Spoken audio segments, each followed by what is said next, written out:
Algumas semanas, algumas pessoas tentaram comparar o Flamengo de 2019 ao Botafogo de 2024. Comparação que não existe nenhuma referência para que sejam feitas. Na verdade, se busca muito a questão da comparação dos títulos, já que o Botafogo tem a oportunidade, ainda que tenha perdido a liderança agora para o Palmeiras no Campeonato Brasileiro, mas ainda assim tem a oportunidade de se sagrar campeão brasileiro e campeão da Libertadores em 2024. Da mesma maneira que o Flamengo se sagrou campeão brasileiro da Libertadores em 2019, sendo que o Flamengo é o único clube brasileiro que conseguiu ser campeão brasileiro de 2019, campeão da Libertadores. Existe o Santos na década de 60, mas o Campeonato Brasileiro eram 2 jogos, esse campeonato em especial que o Santos ganhou, eram 2 ou 4 jogos, se eu não me engano, mas campeonato de pontos corridos. O Flamengo é o único clube brasileiro que foi sagrou campeão na mesma temporada brasileiro da Libertadores. O Botafogo, por ter essa oportunidade, tentaram comparar, começaram algumas comparações que eu vou explicar que elas são exatamente, sabe, fora de contexto, não existe o menor parâmetro para comparação. E claro, isso não passa de, eventualmente, alguém de algum canal, alguma mídia tentando gerar engajamento, ou torcedores do Botafogo, que pela questão da paixão pode tentar levantar discussão, mas eu acredito que ainda que com a paixão, essa discussão ela não deveria nem ser levantada. E é sobre isso que nós vamos falar. Mas antes de seguir com esse vídeo, peço sua ajuda para que se inscreva no canal. É muito importante sua inscrição para o crescimento do canal. Deixe aqui seu like para que o YouTube entenda como relevante esse conteúdo e esse vídeo alcance um número maior de pessoas. Claro, comente aqui se você concorda, não concorda com o que foi abordado no vídeo, se você gostou ou não do conteúdo. O importante é interagir, portanto, deixe seus comentários e compartilhe esse vídeo com o maior número possível de pessoas. Voltando ao tema do vídeo, Flamengo de 2019 e Botafogo de 2024.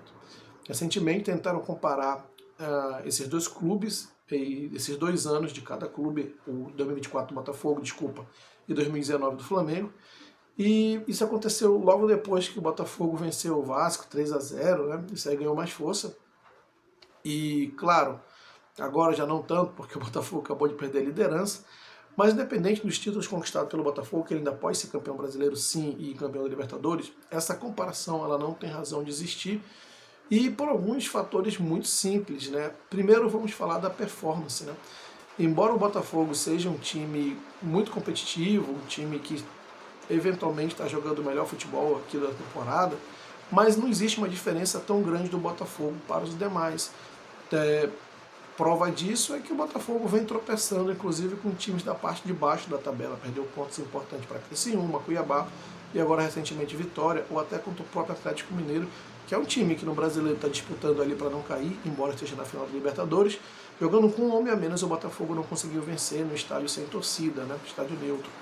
Então o Botafogo ele não consegue ter uma diferença tão grande para os seus rivais, embora sim seja um time muito competitivo e tenha jogado um futebol de alta performance, mas não tem essa diferença, né?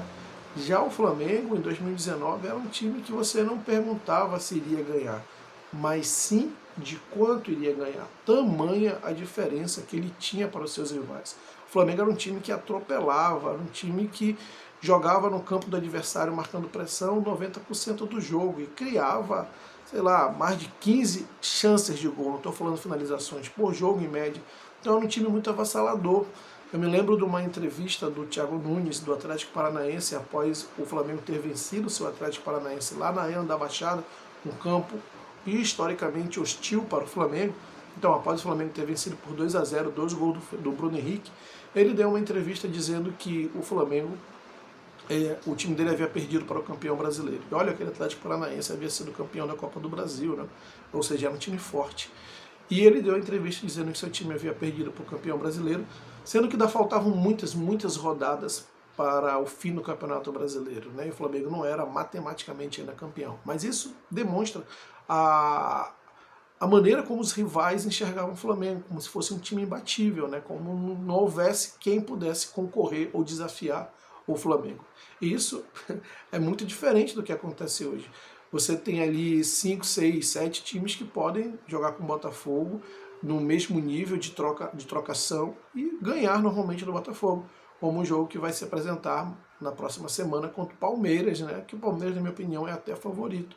Mas o Botafogo mesmo, quando joga com outros adversários, quando ele ganha, ele não ganha com sobras, né? Alguns jogos sim, você vai falar do Peñarol, mas poxa, o Peñarol, isso é uma outra história. Mas, em via de regra, o Botafogo tem vencido os jogos ali, um jogo muito equilibrado, né? Não tem vencido com tanta vantagem, com tanta diferença em termos de performance. Então, primeiro, esse é um ponto, que a performance dos dois clubes, elas destoavam muito. O Flamengo era um clube avassalador, onde os adversários não conseguiam nem ver a eles próprios como rivais do Flamengo, nem outros como rivais do Flamengo. Já contra o Botafogo, embora seja um time forte, competitivo, os rivais entram querendo competir ali e colocam tete a tete para competir, como foi com o Galo, como tem sido com outros clubes.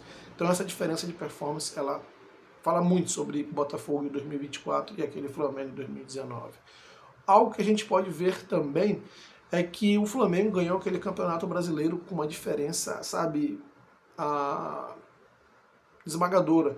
O Flamengo foi campeão brasileiro na 34ª rodada, quando voava de Lima para o Rio de Janeiro, né? E naquele momento jogavam Grêmio e Palmeiras no estádio do Allianz.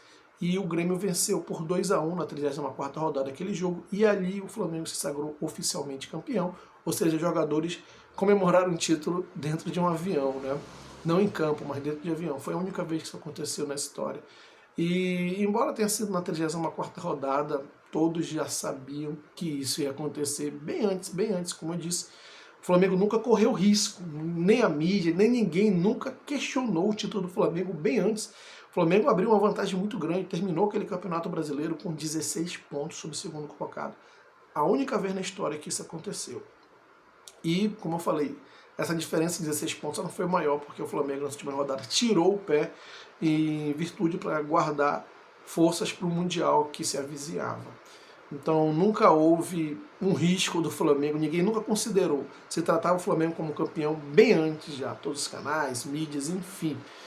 E o Botafogo, poxa, faltam 3 rodadas e ele acabou de perder a liderança para o Palmeiras. Então eu acho que nesse sentido aí não existe o menor parâmetro de discussão. Esse e os outros também, né?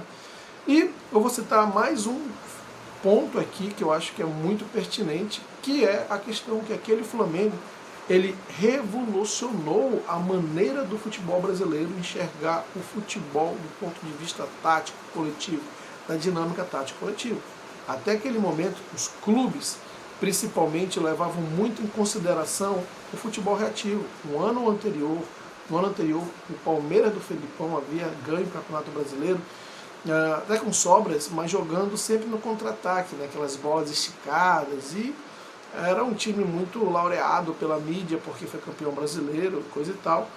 Mas o Flamengo mudou totalmente a maneira como se enxergava o jogo. O Flamengo jogava em cima do campo do adversário 90% do jogo. Ele atropelava, fazia 1, 2, 3, 4 e continuava atacando, 5, 6, 7 e continuava atacando.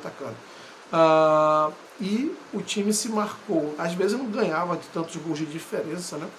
Mas era um time que seguia atacando sempre, criando oportunidades em profusão. Ele não fazia 2 gols e voltava para defender, como eram boa parte dos times, ou quase todos os times, antes de 2019. Ele fazia os gols e continuava marcando pressão, e atropelava os adversários. E se você for observar, isso revolucionou o mercado do futebol brasileiro, principalmente o mercado de técnicos, porque depois de Jorge Jesus, vários técnicos portugueses vieram para o Brasil, muito em virtude da impressão que o Jorge Jesus causou no Brasil. Abel Ferreira, multicampeão pelo Palmeiras, é um exemplo disso, e tanto outros. Hoje existem mais técnicos estrangeiros na primeira divisão do que técnicos brasileiros. E naquele tempo o Jorge Jesus era a exceção de técnico estrangeiro. Ele e o Sampaoli, à época, né?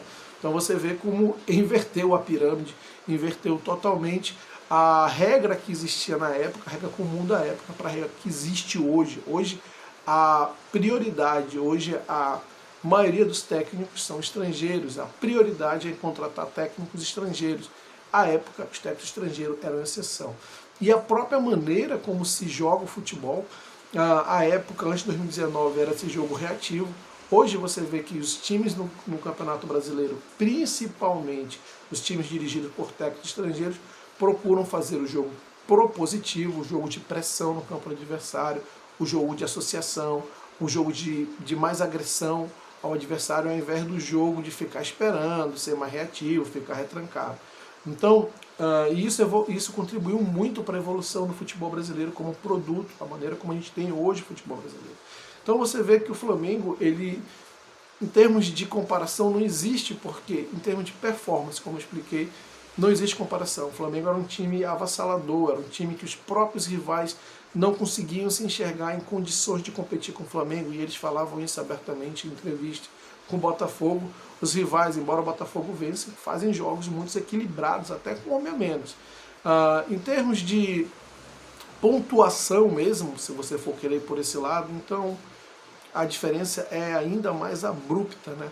E o principal motivo, que é a questão da marca histórica, do que aquilo influenciou para o futebol brasileiro, para os anos que vinham à frente, o Flamengo, ele simplesmente foi um divisor de águas no futebol brasileiro. Existe o antes e o depois daquele Flamengo de Jorge Jesus para o que se joga hoje no futebol brasileiro. Ou seja, foi um time que marcou época no sentido de mudar a maneira como o futebol brasileiro encarava o jogo, a maneira como os técnicos encaravam essa dinâmica tática coletiva. Ou seja, foi um time histórico do ponto de vista da influência no jogo.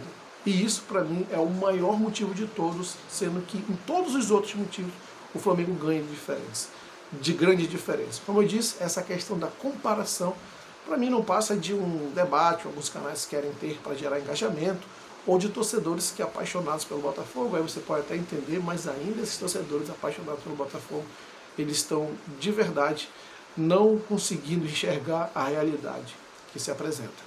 Mas eu quero saber a sua opinião a respeito, então deixa aqui seus comentários, é muito importante. Se inscreva no canal, deixe o like, compartilhe esse vídeo com seus amigos e até a próxima.